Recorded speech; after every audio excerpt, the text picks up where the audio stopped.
Welcome to the Fit Affiliate Podcast, where with honesty and transparency, we talk about all things fitness, coaching, and gym ownership, so that you can feel less crazy and frustrated and alone, while you also find more freedom and make more money. Alrighty, and welcome back to another episode of the Fit Affiliate Podcast. And today I'm joined by the lovely Sarah, who is the owner and head coach of CrossFit Haddington in Scotland, is it? That's right. Yep. We're Scotland. Just outside of Edinburgh. Perfect. And is just turning into spring there for you guys? Well, supposed to be. So we had a nice week, and then now this week it's been kind of coldish and rainy, but it'll pick back up. It'll be fine. Yeah, it'll be fine. Yeah. We're just heading into winter over here in Australia, and it'll probably still be way warmer than your summer will be. So yeah, it's good. Oh man. So I just wanted to have a chat to you today because I think you've got a really interesting story about your journey into CrossFit and then going over the other side of the world to, open your affiliate and particularly being, both of us being women affiliate owners and coaches, there's some barriers that happen with that. So maybe if you want to start giving me a little bit of, giving us a bit of an idea of how you came across CrossFit and how you got started and then through to your coaching and then affiliate ownership. Yeah. So quite a journey there. I'm trying to think where to begin with it. So, so as far as coaching, I've always been a coach since I started coaching when I was 15. I was a softball player growing up, and I was a pitcher. And so my pitching coach when I was 15, she took me under her wing, and I became a junior instructor. And she started teaching me her ways and how to coach and that sort of thing. And so that's where I got into coaching. And then when I went on to play in college, it was part of strength and conditioning and that sort of thing. And I always loved it. And then as far as coming across CrossFit, when I was still coaching softball. So I had moved to Scotland right after college. And then that's where I met my husband, Rory. And that's how I got, my connections here. But then we moved back to America after we were married for how long after? We moved back. So we got married 2010 and we moved back. So it's after about a year. And then we moved back to America. And then I connected back with the pitching coach that I worked with. And her name's Stacy, and she owns Champions Fast Pitch Academy. And so I connected back with her and got back into coaching softball again. And then what was really cool was that the softball academy also had a strength and conditioning side to it. And our coach there, Jocelyn, was also a CrossFit trainer. And so we also there was a CrossFit affiliate attached to our softball academy. And so it was always one of those things where I'd look over to the, because it was 2 units. And so I'd always peek my head over in the other unit and be like, that looks really intimidating. And so I never thought I was always one of those things where I was quite intimidated with it because looking in on it, everybody just looks so fit and so amazing and doing all these butterfly things from the rig and all this. I just felt like it was a bit out of my reach. Yeah, totally. Yeah. And so I just kind of stuck with what I knew. But what was always really cool was our softball players that we would coach whenever they kind of hit a plateau in their, it happened often where they'd hit a plateau with their pitching where they'd want to get faster, they'd want to get stronger, they'd want to get better. And really, it gets to a point where you just need to get stronger. You need to get fitter. And so we'd send them over to our strength and conditioning coach, to Jocelyn, and she would take them through CrossFit and do CrossFit training with them. And then, after a while of them doing that sort of training, that you'd see in their pitching, they get faster, they're getting stronger, they're just more dominant pitchers. And so it obviously, that it works. And so, so it was so I was always kind of familiar with CrossFit, but I hadn't really gotten into it because I was just intimidated. So it wasn't until we moved back over to Scotland. So this was 2015. We moved back over. My husband, the family business is a sports shop here in Haddington. And so we came back over with that and because my father-in-law, he retired, and then Rory took it on. And then, and so as far as when we moved back over here, we moved to East Lothian in Haddington. And I didn't really know too many people. Obviously, I knew my family and I knew a few people, but I wanted to make friends. And I also needed to get fit because I just had 2 kids. And my fitness wasn't where I really wanted it to be. So I just kind of Googled CrossFit in East Lothian and then came across a CrossFit gym that was located over in Dunbar. And so I started there, and yeah, did my first WOD was Murph. And so, oh wow, and you came back. and so it was one of these things where I went and did it. Obviously, I think what helps is like just being naive. You have no idea what you're getting yourself into. So you see what the workout is on the board. You're like, okay, well, I guess I'll just give it a go. Like, and so, you know, got into it. And then, but it was really funny because obviously everybody there was probably a lot fitter. Well, they were a lot fitter than me. And you know, so did the first mile. And then like, I was still finishing up my, you know, 100, 200, 300. I'd partitioned it Cindy style, you know, where you do the, yeah, you know what I mean? And so I was just finishing those up. And everybody else in the session had already finished their last mile run. And I had just finished like my last air squat and was like, and I still have to run a mile. And there's nothing worse than that 1 mile after the your 300th air squat that I know when I coach it in the box, you just wait for people to start their run and they're like staggering like baby deer out the door. Totally. Yeah. And you're just making it through. And then so I got like, so then Rory, so my husband Rory, he was like, I'll run the last mile with you. So he came with me. He did another mile. He was so fit.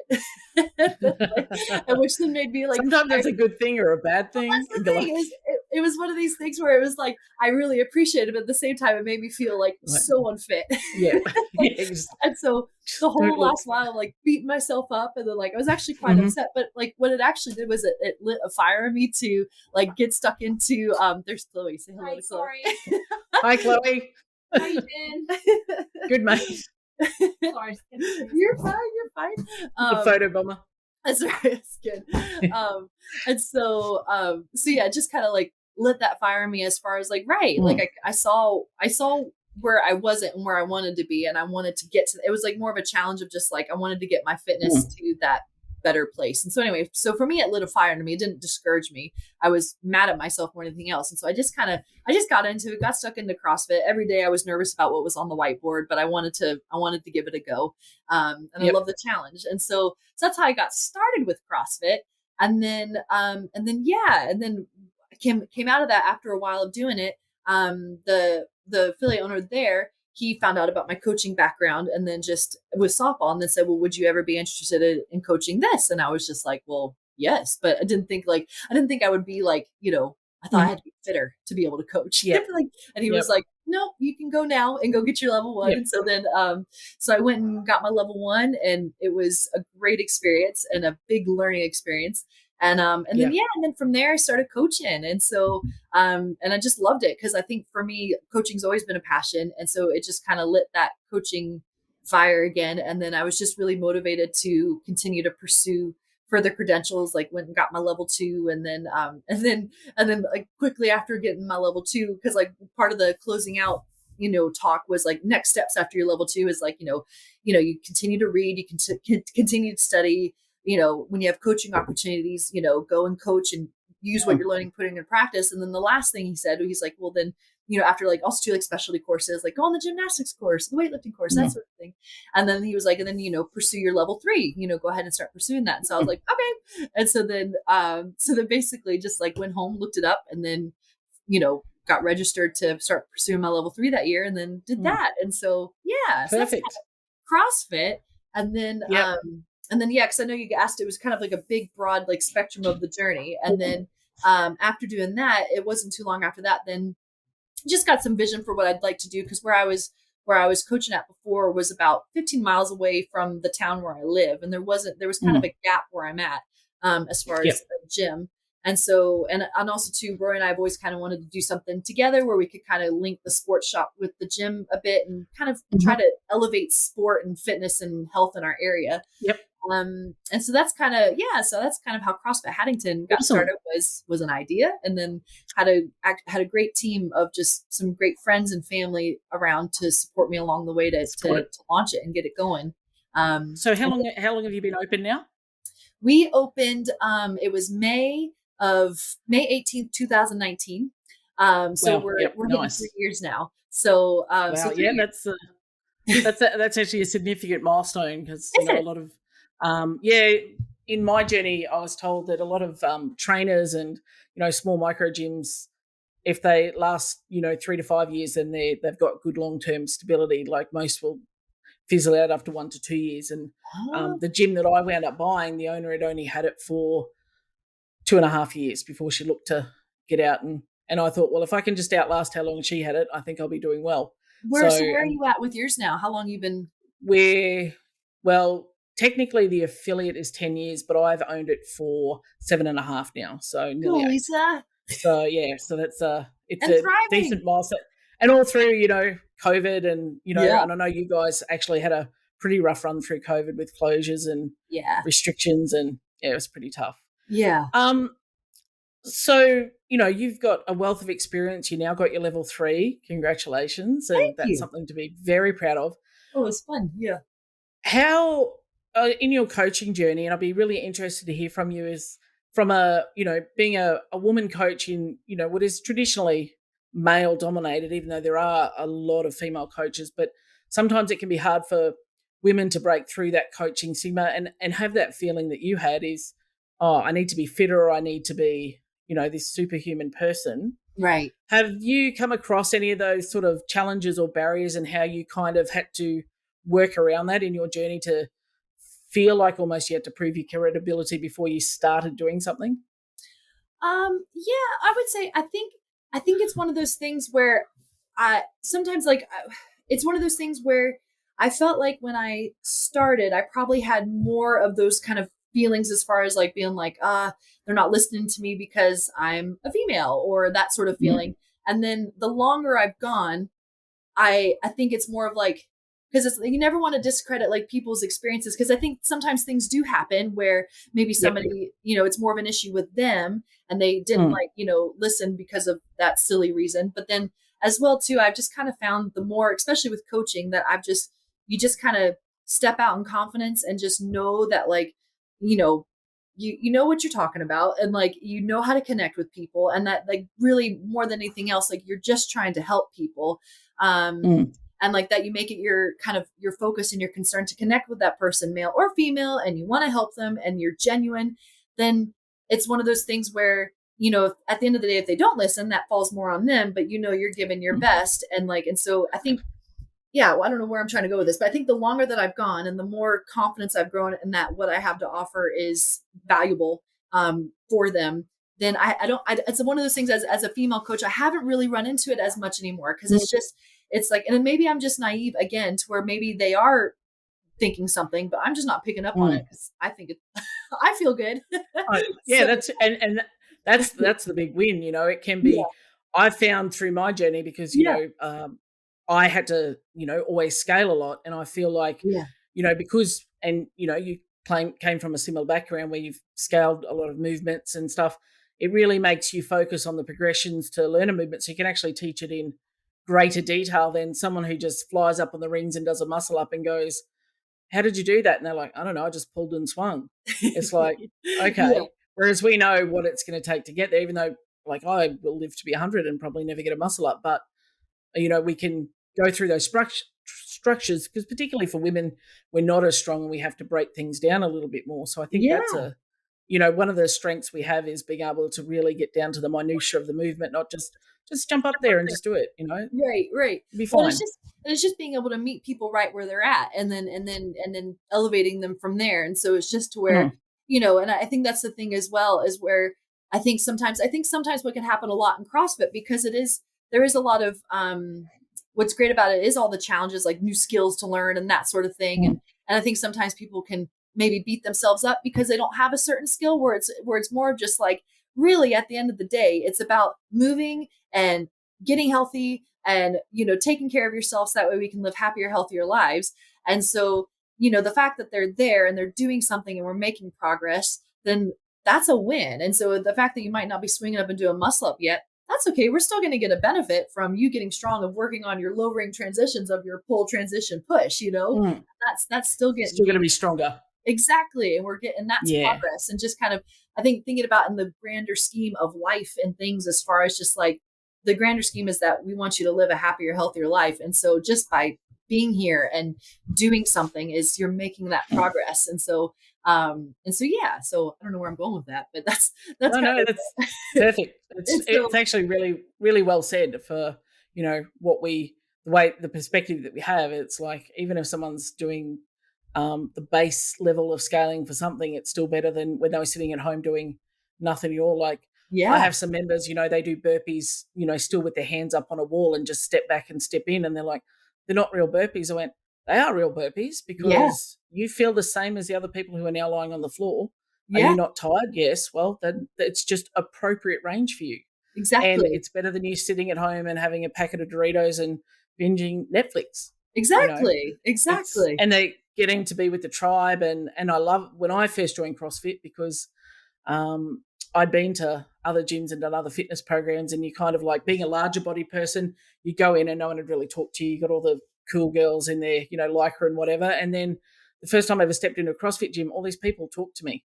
Yeah. And we were on a warm-up run and I was coming dead last and people were running with me and I'd come in and they high-five me and I'm like, this is new.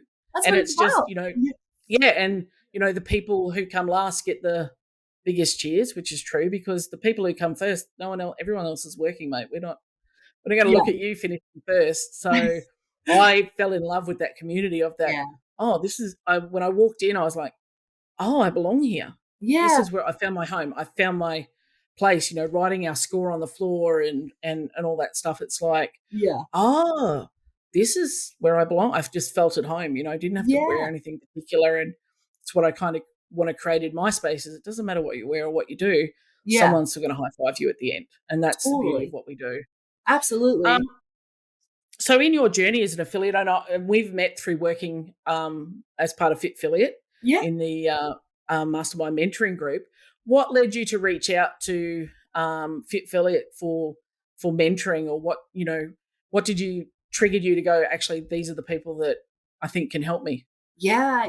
Well, with that, so like a few things. So I'd met Tony. I took the gymnastics course over in Ireland. And so that's when I first met Tony. And he's just an awesome coach. And so he said a few key phrases that some of my most favorite coaches growing up when I played softball, they said the same phrases. So one of the things was, he said, leave it better than you found it and go be great. And I was like, those are things that coaches that I just deeply respected growing up also said. So I was like, I really like this coach. This is somebody I want to listen to.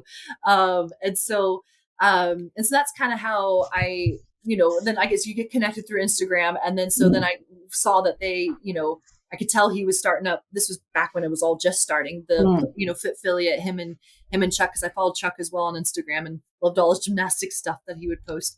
And so then, so it was one of those things where their posts were just so good as far as I think coming from affiliate owner perspective, it just caught my attention as far as I feel that it just resonated. Are they? There would be some I would read and I would think, are they in my office? Are they looking over my shoulder? I just felt, even now I still read some, I go, feeling attacked for that one. It's like, we just spoke about that on my call yesterday. Is this about me? And their stuff was really relatable. And I was like, they're talking to me. Yeah. So, totally. So it's one of those things where, you read it, you can really resonate with it. And, and so, cause I was as far as my affiliate owner journey, it's just one of those things where as far as the gym itself and things going and the team that was around me, everything was really good. Everything has been great. Actually, I've got a really great team. I've got a lot of support around me, but I just felt for me, myself, I know I can coach.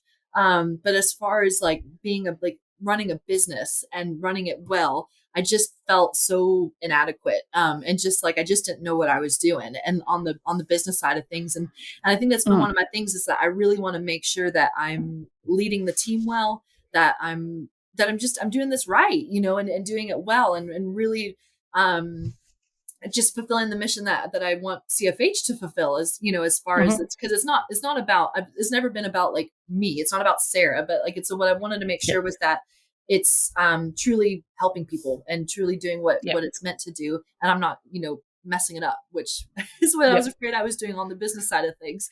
We do our level 1 and they say, here are the keys to a gym. And you're like, okay, well, I can teach a squat, but I don't know anything about ordering stock or developing staff or, running a time to what classes do I put? What do I charge? All of that sort of stuff that you're like, you just kind of wing it. Yeah, absolutely. And so, so I guess it was because like for when I reached out to Chuck and Tony, it was like, it was like, I think it was in the middle of lockdown. And I just honestly, like my anxiety was at a really high level as far as the business side of things, and just kind of, it was like, I've really learned I've learned so much, like just as far as, it's amazing how my anxiety levels were constantly up here. Like I look back on like the time when I was the beginning of owning the gym and where we were at that point, and my poor boys and my poor husband, like it's just, they're so patient because I was not probably a very pleasant person to be around. And so, and some of my closest friends, like I'm just so grateful for them, just because I look back on where I was, and I was just so full of anxiety. And so, so I just reached out, and it was just kind of like, and then we had our first phone call, and I just kind of knew, I was like, I need to connect with these guys and get some help. And I think what was nice about it wasn't this like cookie cutter, right? Here's the system you put in place. It was truly like, I think our first call, it was like, we dreamed. It was like, where do you want to be in 10 years? And I honestly haven't thought about that. Like, in like, Same.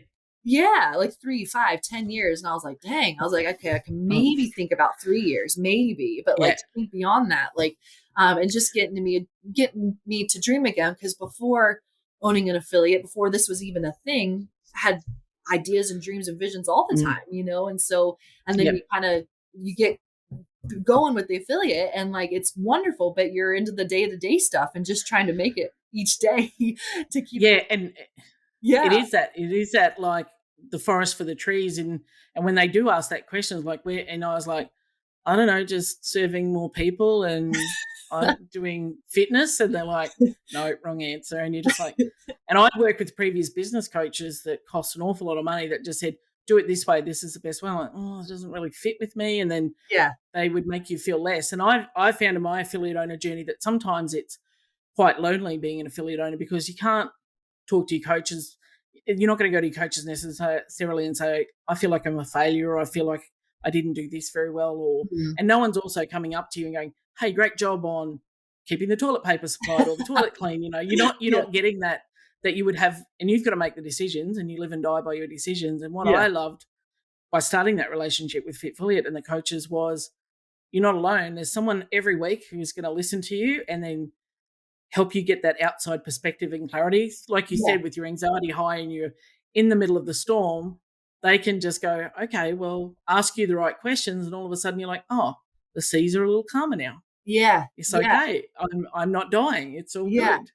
Exactly. And I think probably one of like the biggest things was just even changing my mentality as far as like everything has a solution, rather than just looking at it as like this thing, but it's just more of like learning to objectively look at things and find a solution. There's always a solution, and just learning, because I think I'm definitely very like, one of the words I try to refrain from ever saying now is I feel like, and then it's like, no, what do the numbers say? Like what's actually on. I think my favorite question that they ask, is it a problem or are you just making it one? Exactly. Because they know me so well now. They go, you're doing a lot of busy things and you're chasing squirrels, so you're clutching for control. What do you feel is out of your control that you're, and then I'll go, oh, okay, yeah, all right, yeah, you're right. And even I wouldn't have realized it. It's like, get out of the way, let things happen, and don't make problems that aren't there. Like I would ask questions like, is it a problem? I go, well, no, but then don't. Then that's the end of that thought bubble. And it's always what I want to do. Like even when I said about expanding the affiliate at the end of COVID, they didn't go, oh, well, maybe it's not the right time for you. They're like, awesome, we'll make it work. Yeah. Okay. Yeah. Just adjusted the metrics. Exactly. Well, it's one of those things where it's like, it's what's nice though. It's what's been so great is like how even taking those dreams that might even seem silly and way out there, that they're not like, and it's one of those things where it's just like, okay, you create a path to get there, and you have objective things that each week you need to get done to work your way towards that. And it's nice too, having the outside perspective as far as just the things that, like, from just the coaching and stuff, of ways to handle situations and even ways to handle things that I probably wouldn't have done myself, to then help me get a bigger picture to get CFH to where we need to get going. Like just even things like, handing over like coaching classes more, like, whereas I felt like I need to do loads. It's like, actually, if you want people will leave if it's not me. yeah, well, it's like if you want to grow a team, like they need to coach classes so that way they can grow and grow in their skill set and all that, and the whole team can grow and it can get better. And so, so that's like, and then from that, being able to kind of step back a bit more from the day to day, then you're able to see the bigger picture of where things are going, and you're able to take it the direction that you really do need to go. So, and then also too, I found through all that, like just being coached this way, that, I mean, I feel like I'm a different person. Like it's just been so nice to where I'm a more pleasant mom and wife and husband, to where I'm just, I'm not so high strung and uptight all the time, and not every little thing bothers me, where it's like, I'm able to let things just kind of roll off my back a whole lot easier, where it's not a big deal. And like, I think that's also been a big life thing, is just learning. This was through another one of our conversations, was just how finite life is and how finite our energy and time is, that like you only get so much of it. And so why are we, or why, for me, I was wasting my time getting, worried and upset just by things that actually didn't matter. And then where I needed to be focusing is Dottie. Is she walking around? Yeah, Dottie's getting a little restless here, so I'm just keeping an eye that she doesn't wander off and pee on the carpet or something. Yeah, but just kind of like where, just making sure, as far as choosing where I focus my energy and my attention, and just making sure I'm focusing it on things that really do matter. And the rest of it I can just let go. And that's been so helpful. And so, just and having that accountability. Absolutely. It's like, no one knows whether or not I do something or not, but now I have someone every week going, did you do this? Are you on track for this? Yes, because you don't want to say no. No. It's, because we don't have a board or anyone to answer to. It's like, if I just do that next week, it'll be fine. But it's having that extra layer, which has been good. Yeah. Well, it's go ahead. Sorry. No, you go. Well, I was about to say, and then it's nice as well too, having somebody ask you like, why didn't you get that done? And you're like, why didn't I do that? And then like, it's like, as well, it just kind of, it's just helpful. I agree. And it's just, you've got to really think about it. And also our weekly reflection is, what did I do well this week? And what could I have done better? Where we rarely give ourselves a pat on the back. Yeah. But one of the things I was really interested to talk to you more on today, and I know it's a particular strength of yours and passion, is running coach development. I know through our conversations in our mentoring group, the process that you have and the way that you develop those coaches, you're clearly very passionate about now coaching at a higher level. So coaching coaches rather than squats and pull-ups. Right. Tell me a little bit more how you evolved into that, and why that's so important to you to make it inclusive and get it right and make it amazing. Yeah. So, cause that's like, I mean, cause before even like, this was at the beginning of CFH, I always hoped it would be like a training ground and a launching pad for coaches. Cause I just think coaching is one of the best jobs in the world that you can have. And so, and it was just one of these things where how it all got started was two of our members, when like Chloe, who you just saw walk in, she was like one of our first members. She came to our very first 6 a.m. class. And then another one of our members, Ro, she's moved down to London now. We miss Ro. But yeah, so it started with them. They wanted to go for their level 1. And we're like, yeah, go for it. It'd be great. And then so how it started though was like, of course they were a bit nervous about going to take the exam as everybody is. And so we're like, well, let's do a study group to get you ready. And so then what we did was we started this study group, and then we just opened it up to the whole membership. Just, if anybody else wanted to hop in, and we had quite a lot of folks hop on and want to get on this level 1 study group. Cause as well, not only does it help folks get ready if they are going to go take the level 1, but I think for folks that really love CrossFit, it's just great to expand your knowledge on the methodology. So it just helps your overall training and experience. Hello, Dottie. Yeah, that's the first bark she's done. So there you go. We got to share it. She hasn't barked since we picked her up. She's that's her first little bark. So and so we ran this study group, and this was actually it was like towards the end of lockdown, and it was like a 6-session thing, and we did it on Zoom at the time. And just got them ready. But so we started with this study group, and it was great. Like, so we just went through the whole level 1 training guide and just broke it down and, just walked our way through it. And then actually through that study group, we had, I knew that Ro and Chloe were both going to be going for their level 1. So each week, would just say, hey, do you want to teach on this bit? And like give them like a bit on that we were going to talk about that week, and they taught it, so that way they really had to learn it. So that was cool. And so we did the study group. They went and did their study group, or they went and did the level 1 and passed. And then after that, we just created a track to get them ready to lead classes. Because it's one of those things you can go and take your level 1, but then you might not really feel ready to then come in and be like, right, I'm just going to go lead a class. And so, we started this. It's amazing how you forget how to teach a movement when you're in front of your first class and go, deadlift. I don't know anything about how to deadlift. Where do my feet go? Where do my, it's nuts. Yeah, exactly. And so we started this track where, we split it into 3 sections of the development track, where like the first portion, they're shadowing sessions. So they're just in taking notes. They have already read all the coaches' notes, and they're watching how the sessions run. And the coach that's on is like, beforehand and afterwards, we'll kind of chat with them about, all the ins and outs, like, this is what we're doing today. And, and here's what to look for. And here's the main things I'm focusing on. Like, so say it's something like today, we're doing push press. Like today, I'm really going to focus on making sure everybody's keeping their chest up on that dip. And so while the person is, shadowing, they're able just to kind of look around and watch and see how the coach is coaching and really learn and take notes. And as well, they can watch some of the athletes moving, seeing like, hey, can you spot that? Like, whatever it is that you're looking for that day. So that's kind of the first portion, is just shadowing and just learning and watching and taking notes.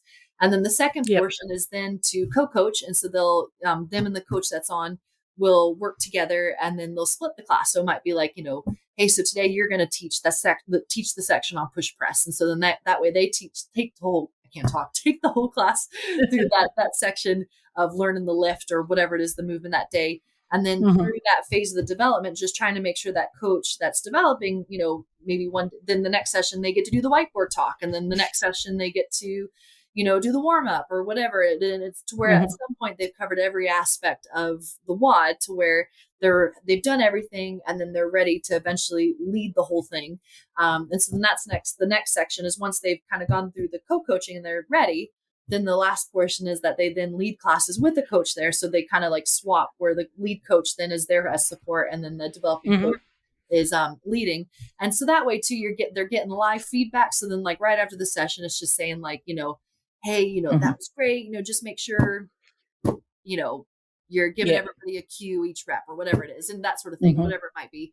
And so, and then so once they've gone through those 3 sections and everything's all good, and the team's happy, and they feel ready to lead a class, then they get to start leading classes or whatever might be the next step for them. Because we might have some folks go through the development program, and maybe for them, they feel more comfortable being like, hey, I'd rather be like a second coach, an assistant coach. And so that might be what they do. Or maybe they get through the development track and be like, actually, this isn't for me. That's cool too, or they're like, I'm ready to do this. I want to be a lead coach. Then, then it's one of those things. It's like, then creating the space for that. And so I just feel like the more that you can invest in your team, and the more you can grow your team, the more everybody's going to benefit, and your gym will grow. And it just makes a really great culture, as far as like that you don't have to look to always outsource your coaches, that you can develop that from within, because then they'll get you, they're already invested and love what you're about. And it's neat, because I think what's been neat to see is like our members, having seen the coaches that are going through the development track, is like,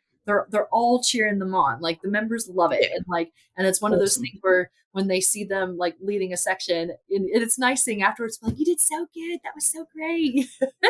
And like, that's what I'm like. Yeah, it's great, isn't it? It is. It's really good. It's because I can tell them that they're going great, but when they actually hear it from a member, they're like, oh, Sarah told me I did awesome today. And I went, I've been saying it for 2 weeks, but yay, and it really means a lot when a member takes the time to go, hey, that was good class. Thank you. Yeah, absolutely. And so it's just, so it's good. And it just, because I think it's one of those things where I think everybody, I'm sure, feels a bit insecure as far as like, do the members actually like this, or is this actually good? And it's just one of those things, like, understand that everybody's rooting for you and really wants you to do well. And like, we're all a team here. And so it's just, it's creating a really nice atmosphere. It's just a really supportive one.